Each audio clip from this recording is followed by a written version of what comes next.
saludo para todos, muy contento de compartir con ustedes.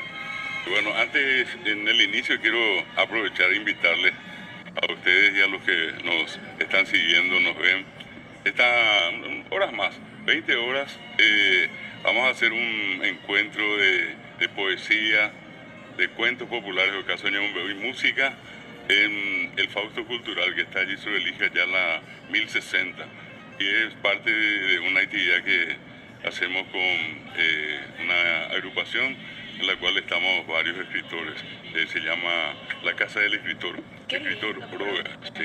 Hacemos siempre cada año y ahora empezamos la serie. ¿Cuáles son los requisitos para participar? Y directamente no hay ningún condicionante, nada. Justamente ahí está. No importa qué tan largo o corto sea mi poema. No, pero con gusto, bienvenido. Ahí están los que ya están confirmados, ¿verdad?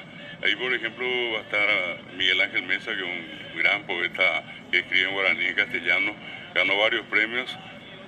Va a estar Chiquita Barreto, que también es una muy conocida escritora de nuestro país. Ricardo de la Vega, Jorge Gómez Rodas, Moncho Azuaga, un monstruo de la literatura paraguaya, Mario Rubén Álvarez también, Mario Casartelli, Paulino Gómez, José Lomorino, Carmen Casartelli, Delicia Martínez, Merardo Benítez, Lucino Rodríguez Barofi y Rubén Zarza. Hoy, O esa pona, de que la profesor ya, Esa esa pulsora. profesora esa. no, a mañana la charla no espera, no copia a veces.